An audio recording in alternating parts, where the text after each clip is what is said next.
ہمہ وقت مضطرب و بے چین رہنے والے اداکار، ڈرامہ نگار، مصور اور رقاص مرحوم انور سجاد ایک زمانے میں مختصر نویسی کے جنون میں گرفتار ہو گئے تھے۔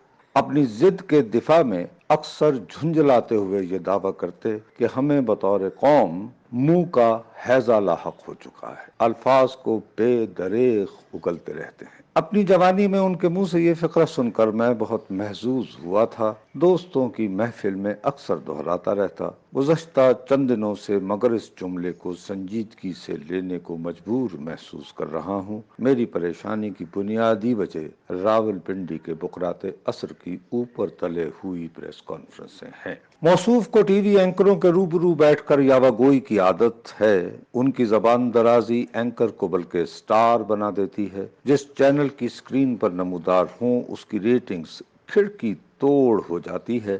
وہ مگر ان دنوں امت مسلمہ کی واحد ایٹمی قوت کے حامل ملک کے وزیر داخلہ ہیں۔ میرے اور آپ جیسے پاکستانیوں کو ان کی یاوہ گوئی یقیناً پسند آتی ہے۔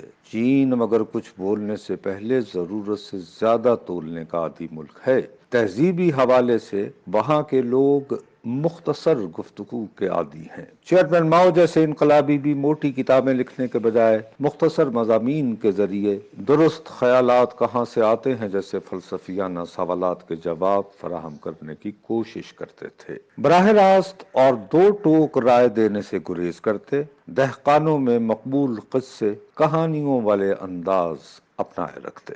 گزشتہ بدھ کے روز کوہستان میں چین کی مدد سے تیار ہونے والے داسو ڈیم کی تعمیر میں مصروف ہنرمندوں کی ایک ٹیم پر حملہ ہوا تو موصوف جلد ہی اس کے ذمہ داروں کی نشاندہی کی بھڑک لگانے لگے۔ چین نے اب حکومت پاکستان سے باقاعدہ درخواست کر دی ہے کہ مذکورہ حادثے کی بابت فقط ہماری وزارت خارجہ ہی چینی ہم منصبوں سے مشاورت کے بعد کوئی بیان جاری کرے۔ چین نے تو بقرات عصر کی زبان بند کر دی۔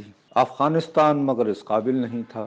یہاں مقیم اس کے سفیر کی بیٹی کے ساتھ ایک ناخوشگوار واقعہ ہوا ہے۔ پاکستان کے وزیر داخلہ نے سینہ پھلا کر دعویٰ کر دیا کہ آئندہ 48 یا زیادہ سے زیادہ 72 گھنٹوں میں اس واقعے کے حقائق عیاں ہو جائیں گے۔ یہ ڈیڈ لائن دینے کے بعد انہیں اس ضمن میں خاموشی اختیار کر لینا چاہیے تھی۔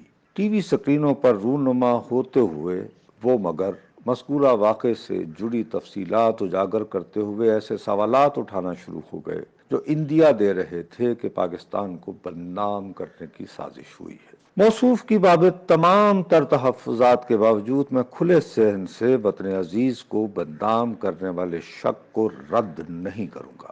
بطور وزیر داخلہ مگر یہ ان کی ذمہ داری تھی کہ تفتیش مکمل ہو جانے کے بعد ہی مذکورہ واقعے سے متعلق تمام حقائق کو عیاں کرتے ہوئے اپنا دعویٰ درست ثابت کرتے۔ انہیں مگر بردبار خاموشی اختیار کرنے کی عادت نہیں۔ جن دنوں ٹرمپ امریکی صدارت کے لیے امیدوار بنا تو نہایت مان سے ایک ٹی وی اینکر کو یاد دلاتے رہے کہ ٹرمپ کے حامی اسے امریکہ کا شیخ رشید کہتے ہیں۔ ایسی شہرت غالباً ہمارے وزیر اعظم کو بھی نصیب نہیں ہوئی۔ وزیر داخلہ کی غیر ضروری یاوہ گوئی نے افغان حکومت کو اسلام آباد سے اپنے سفارتکار واپس بلانے کو اکسا دیا۔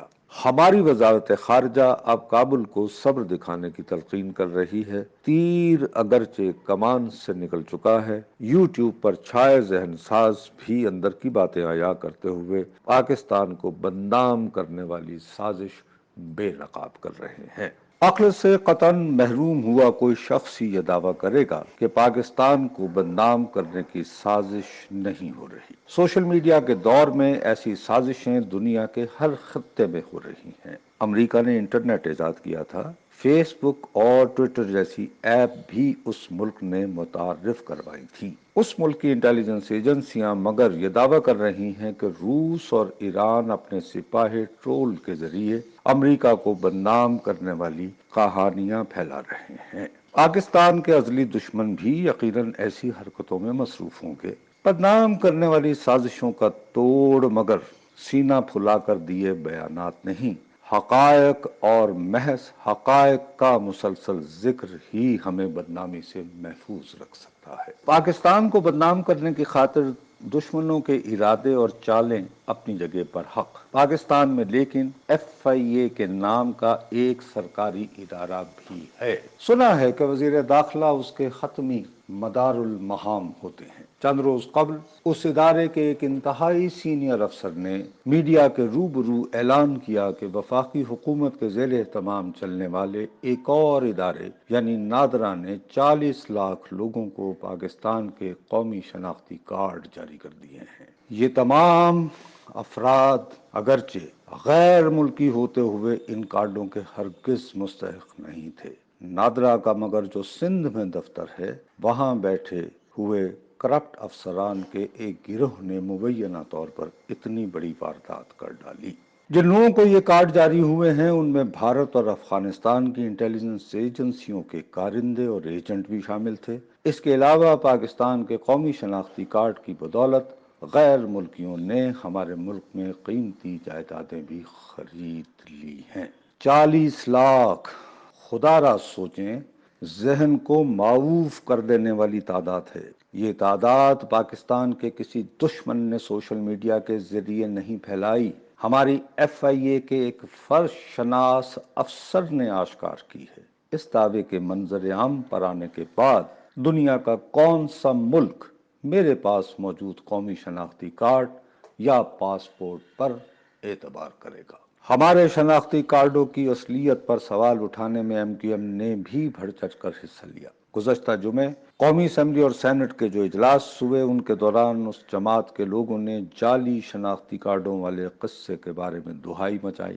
ہمہ وقت ٹی وی سکرینوں پر براجمان وزیر داخلہ دونوں میں سے کسی ایک ایوان میں بھی موجود نہیں تھے۔ تحریک انصاف کے دیرینہ کارکن علی محمد خان پارلیمانی امور کے چھوٹے وزیر ہیں۔ عمران حکومت کے امیج کا دفاع کرنے کو مگر پارلیمان میں ہمہ وقت موجود رہتے ہیں۔ سینٹ میں انہوں نے ٹھوس اعداد و شمار بتاتے ہوئے اصرار کیا کہ پورے سندھ میں نادرا نے گزشتہ 3 برسوں میں فقط 26 لاکھ شناختی کارڈ جاری کیے ہیں۔ 40 لاکھ کا عدد نہ جانے کہاں سے آ گیا۔ کمال فیاضی سے مگر انہوں نے یہ عدد بتانے والے افسر کو یہ کہتے ہوئے معاف کر دیا کہ اس کی زبان پھسل گئی ہوگی۔ زبان کی مبینہ پھسل کو لیکن ہمیں شک کی نگاہ سے دیکھنے والے غیر ملکی سفارتکار اور دیگر ممالک میں امیگریشن ڈسکوں پر تعینات افسر کیوں خاطر میں لائیں گے؟